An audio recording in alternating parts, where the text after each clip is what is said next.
সুপ্রিয় ভিউয়ার্স, আসসালামু আলাইকুম। আজকে আমি আপনাদের সাথে শেয়ার করব হাতে মাখিয়ে সেরা স্বাদে শিং মাছ রান্নার একটি রেসিপি। শিং মাছ তো অনেকেই অনেকভাবে রান্না করে খেয়েছেন। একবার আমার এই রেসিপি ফলো করে শিং মাছ রান্না করে দেখুন। এর স্বাদ সারা জীবন মুখে লেগে থাকবে, এতটাই লোভনীয় আর মজাদার। শিং মাছের এই রেসিপিটি তৈরি করার জন্য আগে থেকে আমি কিছু শিং মাছ নিয়ে নিয়েছি। তারপরে শিং মাছগুলোকে কেটে ধুয়ে ভালো করে পরিষ্কার করে নিয়েছি। শিং মাছে একটা কালচে আবরণ থাকে, সেটা আমি খুব ভালো করে ঘষে পরিষ্কার করে নিয়েছি। আর মাছগুলোকে একটু ছোট করে কেটে নিয়েছি। এখন আমি চুলাতে একটা কড়াই বসিয়ে দিয়ে কিছু পেঁয়াজ কুচি করে রেখেছিলাম, সেগুলো দিয়ে দিলাম। আর একটা টমেটো একটু চিকন করে কেটে নিয়েছি, সেগুলো দিয়ে দিলাম। আর আদা রসুন জিরা একসাথে বেটে নিয়েছি, সেগুলো 1 চা চামচ করে 3 চা চামচ দিয়ে দিলাম। এখন স্বাদ অনুসারে লবণ, 1 চা চামচ পরিমাণ হলুদ গুঁড়ো, 2 চা চামচ পরিমাণ মরিচ গুঁড়ো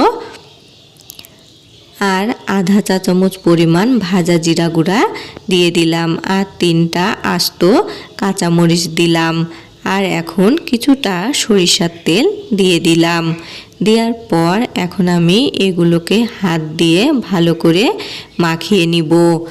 এগুলোকে যত ভালো করে হাত দিয়ে মাখিয়ে মাছগুলো রান্না করবেন, মাছটা রান্নার পর স্বাদটা তত ভালো আসবে। এগুলোকে আমি খুব ভালো করে হাত দিয়ে মাখিয়ে নিয়েছি। এখন আমি যে শিং মাছগুলো কেটে ধুয়ে পরিষ্কার করে রেখেছিলাম, সেগুলো এই মশলার মধ্যে দিয়ে দিলাম। দিয়ে সমস্ত মশলার সাথে মাছগুলোকে ভালো করে হাত দিয়ে মাখিয়ে নিচ্ছি।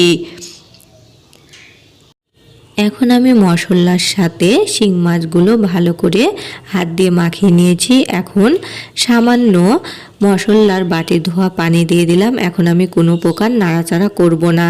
এখন আমি গ্যাসের চুলাটা অন করে ঢাকনা দিয়ে ঢেকে দিলাম। 5 মিনিট পর ঢাকনা উঠিয়ে এখন আমি আলতো করে মাছগুলোকে একটু নাড়াচাড়া করে দিচ্ছি।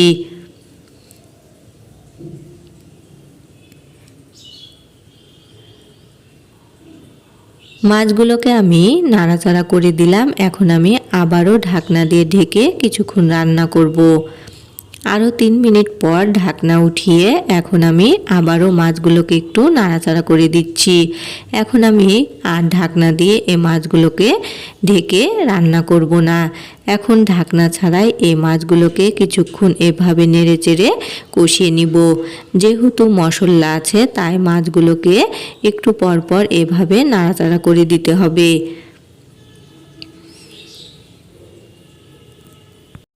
বেশ কিছুক্ষণ ধরে এভাবে নাড়াচাড়া করে আমি মাছগুলোকে কষিয়ে নিয়েছি।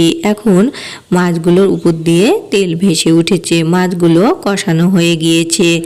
এখন আমি কিছুটা পানি দিয়ে ঝোল দিয়ে দিব। ঝোলটা আপনাদের পছন্দ অনুসারে দিবেন, যে যেমন ঝোল খেতে পছন্দ করেন সেই অনুপাতে পানি দিয়ে ঝোল দিবেন। ঝোল দেওয়ার পর এখন আমি একটু নাড়াচাড়া করে দিচ্ছি।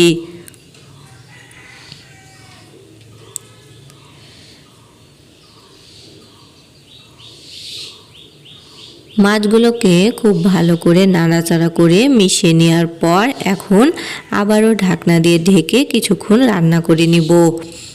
আরও 5 মিনিট পর ঢাকনা উঠিয়ে মাছগুলোকে আবারও একটু আলতো করে নাড়াচাড়া করে দিচ্ছি। এখানে জোরে নাড়া যাবে না, তাতে মাছগুলো ভেঙে যেতে পারে। মাছগুলো নাড়াচাড়া হয়ে গিয়েছে। এখন আমি আবারও ঢাকনা দিয়ে ঢেকে দিলাম। আরও 3 মিনিট পর ঢাকনা উঠিয়ে আবারও একটু আলতো করে মাছগুলোকে নেড়ে দিচ্ছি।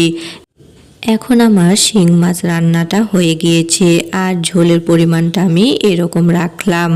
দমে বসালে আরও কিছুটা ঝোল শুকিয়ে যাবে। এখন ঢাকনা দিয়ে ঢেকে চুলাটা বন্ধ করে কিছুক্ষণ দমে রেখেছিলাম। 10 মিনিট দমে রাখার পর ঢাকনা উঠিয়ে এই দেখুন মাছ ভুনাটা একদম পারফেক্টভাবে হয়ে গিয়েছে। এখন আমি একটা বাটিতে পরিবেশন করেছি। কি লোভনীয় শিং মাছ ভুনা হয়েছে। ভিডিওটি ভালো লাগলে সবাই অবশ্যই বেশি করে লাইক, কমেন্ট এবং শেয়ার করবেন। সবাই ভালো থাকবেন। আজ এই পর্যন্তই। আল্লাহ হাফেজ।